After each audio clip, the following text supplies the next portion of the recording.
An important vote is coming up tonight for Boone County Schools Board of Education. They will decide on implementing a second phase of safety upgrades for Boone County school buses, but there's some controversy, and Local 12's Annie Brown explains how it is meant to keep kids safe. Good morning, Annie. Hey, good morning. As part of the first phase of upgrades, the district's buses have GPS trackers inside them. Boone County Schools is now proposing the second phase, the RFID Z-Pass system. Now that means each student in its 27 schools would have an ID to scan to a reader device on the school bus, much like an employee ID badge scanning into a building. So each time a student would enter or exit the bus, they'd scan their ID card. Each ID card has a specific number that identifies the student, and that number would match to the reader, adding the student to the bus's roster.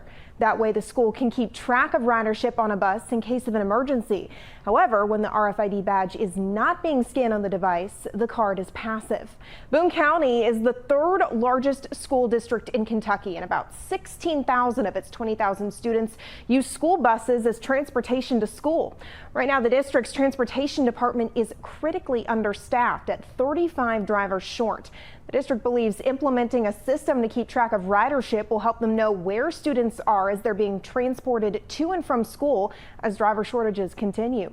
However, some parents believe adding a new system shouldn't be the answer to staffing shortages.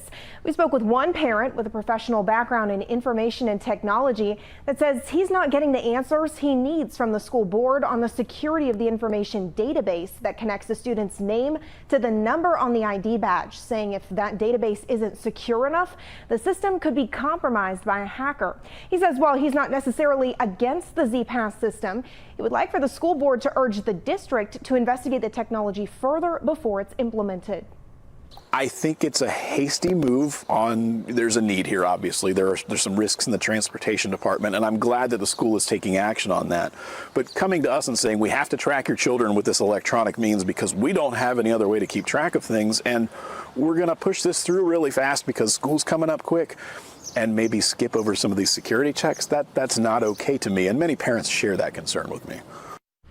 Now, we did reach out to the school district on the security of that information database, and according to the district, health and security information is not stored on it. That database is also not accessible remotely, and the information on it can't be transferred to another computer. We also reached out to the Boone County Sheriff's Office, which didn't offer their opinion on the record. More from district officials coming up in the next half hour, guys. All right, Annie, thank you. And you can learn more about the Zoner Z Pass by going to our website and clicking on the Get It Now links.